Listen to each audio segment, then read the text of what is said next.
Welcome बच्चों, तुम्हारे प्यारे पॉर्स भैया आ गए फिर एक तड़कती भड़कती वीडियो लेके बीटेक फंडाज बाई सनस्टोन पर। तो BTech by fundas by Sunstone subscribe कर लेना, क्योंकि अगली वीडियो भी इसी पर आती रहेंगी। तो आज मैं जो बात करने वाला हूँ, जो जेईई मेन 2023 के एग्जाम स्ट्रक्चर और उसकी प्रिपरेशन टिप्स पे बात करने वाला हूँ। ये वीडियो क्लास 12th स्टडिंग बच्चे या फिर क्लास 12th जो पास कर चुके हैं उनके लिए हेल्पफुल होने वाली है। तो अगर आप क्लास 11th में हैं और आप चाहते हैं कि आपके लिए मैं जेईई मेन की प्रिपरेशन स्ट्रेटेजी बनाऊं, तो मुझे कमेंट में बता दो। मैं एक साल की जेईई मेन की फुल स्ट्रेटेजी बता दूंगा कि जेईई मेन में कैसे अच्छे से अच्छे मार्क्स लाने, 200 प्लस कैसे मार्क्स स्कोर करने। तो बताओ जल्दी से मुझे क्लास 11 के बच्चों प्रिपरेशन स्ट्रेटेजी चाहिए। तो क्या क्या बात करने वाले, मैं टॉपिक बता देता हूं आपको। जेईई मेन का एग्जाम स्ट्रक्चर क्या है, कि कौन कौन से एग्जाम्स होते हैं उसमें कौन कौन से सब्जेक्ट आने वाले, कितने क्वेश्चंस रहेंगे, हर क्वेश्चंस के लिए कितने मार्क्स अलॉटेड हैं। सेकेंड पार्ट ऑफ वीडियो में बात करेंगे कि एग्जाम प्रिपरेशन स्ट्रेटेजी क्या होनी चाहिए। उसमें मैं आपका कवर करूंगा टाइम टेबल का कैसे ध्यान रखना है, पुराने प्रीवियस ईयर क्वेश्चन पेपर उनको कैसे फोकस करना है, और देन फ्लैश कार्ड्स के बारे में भी बात करूंगा। तो एंड तक वीडियो जरूर देखना। तो स्टार्ट करते हैं एग्जाम स्ट्रक्चर से। चलो स्टार्ट करते हैं कि जेईई मेन के एग्जाम स्ट्रक्चर के बारे में बात कर लेते हैं। ज्यादातर बच्चों को लगता है कि जेईई मेन का बीई बीटेक एग्जाम होता है, बट तुमने देखा होगा जेईई मेन का जब भी आप कोई भी डॉक्यूमेंट डाउनलोड करोगे, बीआर करके भी एग्जाम होता है, पेपर 2 और पेपर 1 होता है बीई बीटेक। तो आज मैं जो बात करने वाला हूँ केवल पेपर 1 बीई बीटेक के बारे में बात करूंगा, केवल और केवल, जिसको ज्यादातर लोग प्रिपेयर कर रहे हैं। पर बीआर वाला एग्जाम बहुत अच्छा एग्जाम होता है। अगर आप चाहते हैं बीआर के बारे में इंफॉर्मेशन चाहिए, बीआर के बारे में आपको डिटेल चाहिए कि एग्जाम के ऑप्शंस क्या है, क्या उसके आगे आप कैरियर में कर सकते हो, कैसे प्रिपरेशन करनी है, तो उसके लिए बता दीजिए, मैं अलग से वीडियो बना दूंगा। बट अभी आप केवल जेईई मेन पर फोकस करेंगे। चलो आगे बढ़ते हैं, जेईई मेन की पेपर 1 के बारे में जान लेते हैं। बीई बीटेक में पेपर 1 बीटेक की बात कर रहे थे, ठीक है। इस पेपर का जो टाइम ड्यूरेशन रहता है वो 3 आवर्स रहता है। 3 घंटे के पेपर में आपके पास 3 सब्जेक्ट रहते हैं, मैथ, फिजिक्स एंड केमिस्ट्री। तीनों का वेटेज इक्वल है, तो मतलब ऐसा नहीं है कि आप मैथ में भाई ज्यादा टाइम देना है। तीनों में ही इक्वल वेटेज है, 100 100 मार्क्स से 300 का पूरा पेपर बनेगा। अब क्वेश्चंस का देख लेते हैं, क्वेश्चंस किस किस तरीके से होते हैं। 2 पार्ट में क्वेश्चन डिवाइड किए हुए, सेक्शन ए और सेक्शन बी। सेक्शन ए में हमारे आते हैं एमसीक्यू, मतलब मल्टीपल चॉइस क्वेश्चंस, जिसमें हर क्वेश्चन के आगे 4 ऑप्शंस होंगे और एक सही ऑप्शन क्लिक करना होगा, आपको टिक करना होगा, भरना होगा। दूसरा आता है इंटीजर। इंटीजर वाले जो क्वेश्चंस होते हैं, उन वाले क्वेश्चंस में आपको क्वेश्चन दिया होता है जिसका आंसर केवल नंबर में आता है, ठीक है, और नंबर से आपको फिल करने पड़ते हैं, ठीक है। अब क्या है कि जो पहला सेक्शन है, मैथ की बात कर रहा हूं अभी, मतलब कि वो सारा सभी के लिए सेम रहेगा कि 20 क्वेश्चन है मैथ में, मल्टीपल चॉइस क्वेश्चन, तो ये आपको सारे करने हैं। मतलब आपको ऐसा नहीं कि ऑप्शन है। पर जो आपके जो इंटीजर क्वेश्चंस हैं, उन 10 में से आप कोई भी अपने पसंदीदा 5 क्वेश्चन कर सकते हैं। जैसे 10th में आते थे ना कि इन 3 में से कोई 2 भी करे, सेम इन 10 में से कोई भी 5 एनी 5 क्वेश्चन करें जो आपको इजी लग रहे हैं, ठीक है। तो हमारा, और हर क्वेश्चन का चाहे वो मल्टीपल चॉइस है चाहे वो इंटीजर है, उसके +4 मार्क्स मिलेंगे अगर आपका सही होता है। तो गलत होता है तो कितने मिलेंगे? -1। जय माता दी बोल के टिक मत लगाइएगा, सॉल्व करना है और उसके बाद आंसर निकालना है प्रॉपरली। हाँ, वो एलिमिनेशन वगैरह वाले जो मेथड होते हैं वो कभी हम बाद में बात कर लेंगे, पर ऐसा नहीं कि पता ही नहीं और जय माता दी करके टिक टिक टिक टिक लगाए जा रहे हो। -1 आएंगे मार्क्स हर क्वेश्चन पे, हर गलत क्वेश्चन पे। तो अगर आप ये 20 क्वेश्चन सारे सॉल्व करते हैं तो 20 चौका 80, ठीक है। और जो 10 में से कोई भी 5 करने हैं उनके अगर आप करते हैं तो 20। तो ऐसे 100 मार्क्स का डिस्ट्रीब्यूशन होता है, ठीक है। और ऐसे आपके 3 सब्जेक्ट में टोटल कितना हो गया? 300 मार्क्स। तो ऐसे आपका पेपर डिस्ट्रीब्यूटेड है। तो टोटल आपके पास कितने क्वेश्चन सॉल्व करने हुए? यहां से 20 × 3 60 प्लस 15 इधर, तो 75 आपको क्वेश्चन टोटल सॉल्व करने हैं, 25 हर सब्जेक्ट में। मार्क्स सबको बराबर दिए हुए हैं, ऐसा नहीं है कि भाई फिजिक्स वाले के सब्जेक्ट के लिए हमने ज्यादा मार्क्स दे दिया, मैथ के लिए हमने कम कर रखे हैं, ठीक है। तो ध्यान से सॉल्व करना है। अब हम आगे बढ़ते हैं और बात करते हैं कि इसकी प्रिपरेशन कैसे करनी है। एग्जाम स्ट्रक्चर जान लिया भैया, आपने बता दिया कि एग्जाम में ऐसे ऐसे क्वेश्चंस आते हैं, अब पर प्रिपेयर कैसे करें। तो let's talk about the preparation strategy. तो आप मेनली तो इसलिए आए कि लास्ट में भैया कोई स्ट्रेटजी या कोई चमत्कारी हीरा बता दें जिससे कि कुछ दिन में आपके 200 या 250 प्लस मार्क्स आ जाए, ठीक है। तो ऐसा नहीं होता, तो तैयारी करनी पड़ती है प्रॉपरली, ठीक है। प्रिपरेशन करी होगी आपने, लास्ट 2 ईयर से लगे होंगे, कुछ बच्चे 3-4 साल से भी लगे होंगे, ठीक है। बट कोई प्रॉब्लम नहीं है, मैं कुछ टिप्स एंड ट्रिक्स शेयर कर रहा हूँ जो आपके लास्ट अभी जो एग्जाम टाइम है उसमें हेल्प करेंगे। तो 4 मेन पॉइंट फोकस करने वाला हूँ। पहला रहेगा आपका टाइम टेबल, सेकंड रहेगा प्रीवियस ईयर क्वेश्चन पे, ठीक है। थर्ड आपका रहेगा फ्लैश कार्ड्स पे। फोर्थ आपका पॉइंट रहेगा जादू पे, ठीक है। हंस रहे होंगे जादू क्या है, करेंगे बात उसके बारे में भी, ठीक है। तो पहले मैं टाइम टेबल पे बात कर लेता हूँ।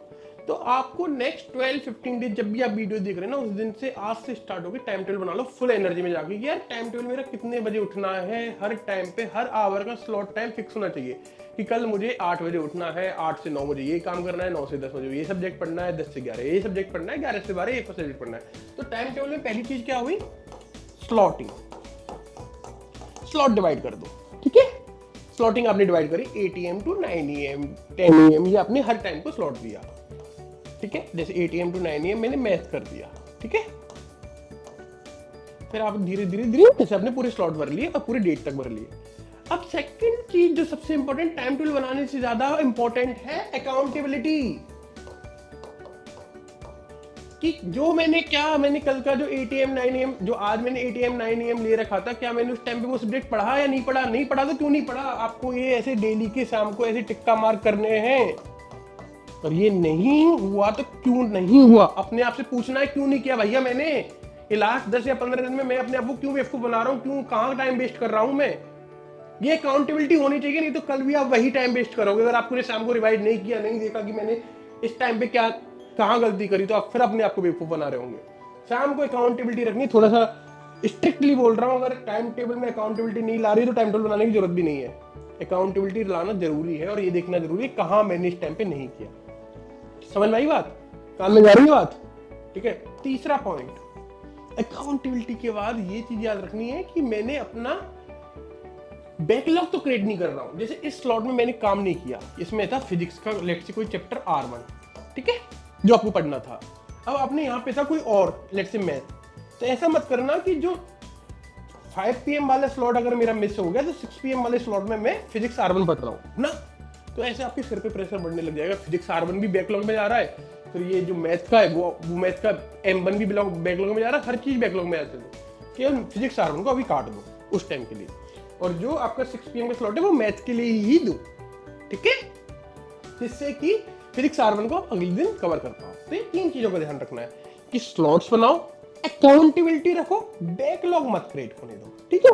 अब हम बात करते हैं सेकंड टॉपिक पे, ठीक है। सेकंड जो मैंने आपको बताया प्रीवियस ईयर क्वेश्चंस, तो हम जो सेकंड टॉपिक की बात कर रहे थे ना प्रीवियस ईयर क्वेश्चन की, उसकी यार लाइफ में मेरे में बहुत इंपॉर्टेंट रही है। मतलब मेरे स्टार्टिंग फ्रॉम मतलब चाहे मैं क्लास 10th की बात कर लूँ, क्लास 2 में भी जब मैं बात करता था तब भी मैंने प्रीवियस ईयर क्वेश्चंस हमेशा फॉलो किए है। और IIT दिल्ली में भी था, चाहे मैं क्लास 12th में था, JEE मेन की प्रिपरेशन कर रहा था, चाहे मैं IIT दिल्ली में जब हमारे एग्जाम्स होते थे सेमेस्टर एग्जाम्स, तब भी मैं हमेशा प्रीवियस ईयर क्वेश्चन को जरूर देखता था और हमेशा अच्छे मार्क्स तो ले ही आया था, तुम्हें भी पता है, ठीक है। तो अभी मैं तुमको बता रहा हूँ कि लास्ट 10-15 दिन में कैसे कर सकते हैं प्रीवियस ईयर क्वेश्चन को। यहाँ पे 2 तरह की किट्स हैं जिन बच्चों, मुझे पता है कि हमेशा 2 तरह के बच्चे रहते हैं, एक बच्चे जिनकी तैयारी हो चुकी, दूसरे टाइप के बच्चे जिनको हवा ही नहीं है, तो दोनों के लिए ही इंपॉर्टेंट है भैया।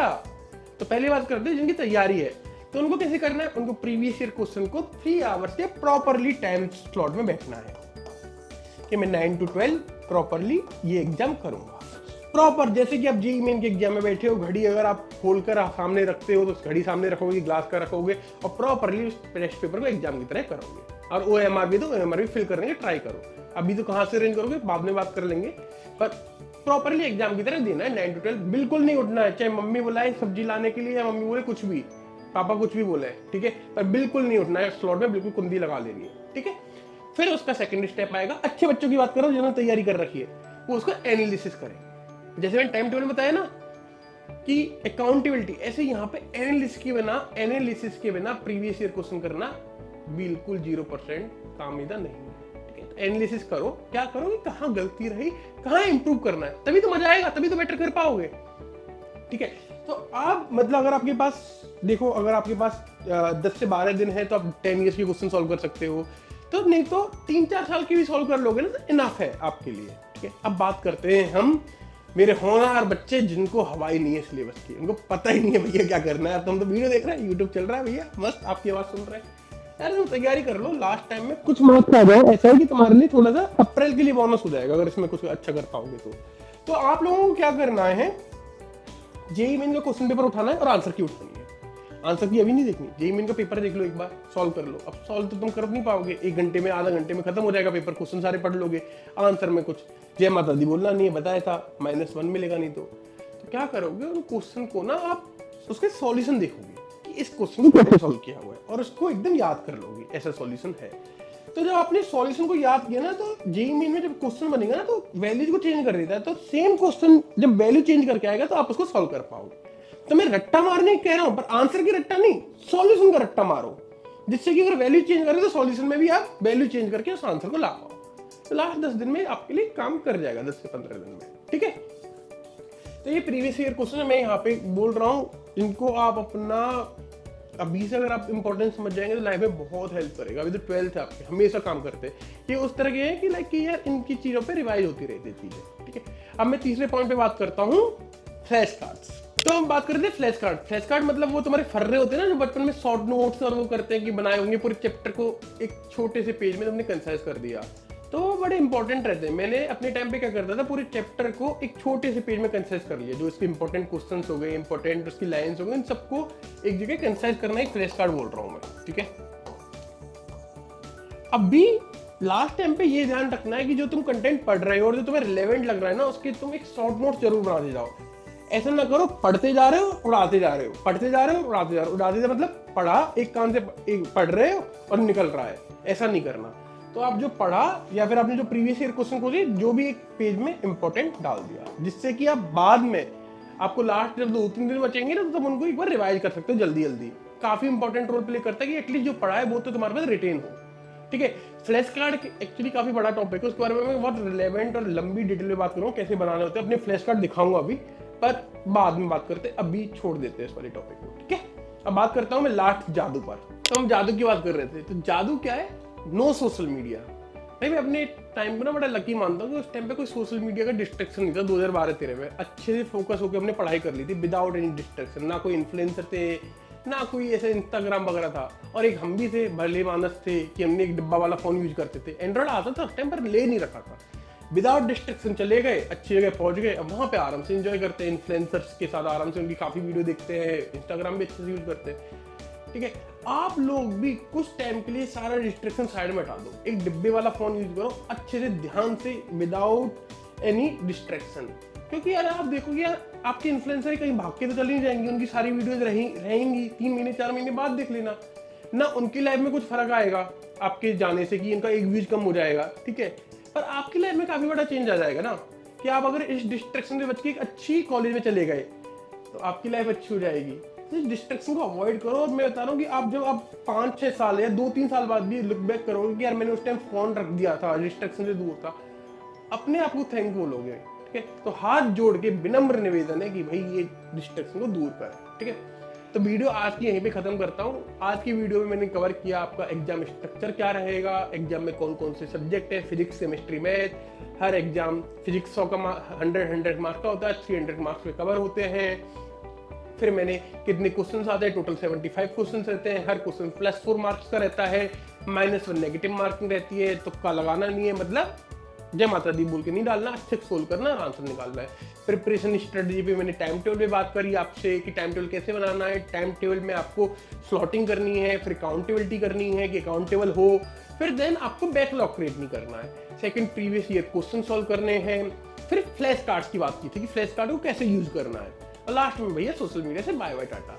वीडियो सही लगी तो दोस्तों वगैरह को भेज देना, पर सबसे पहले फोकस किस पे करना है, अपनी पढ़ाई पे, ठीक है। बाकी बता देना कुछ और वीडियो चाहिए तो बना दूंगा, टाइम है, आराम से पढ़ाई पे ध्यान करो। कोई टॉपिक वगैरह भी लग रहा हो बता दो कमेंट वगैरह में, मैं बना दूंगा वीडियो। अभी चलता हूँ, बाय बाय टाटा।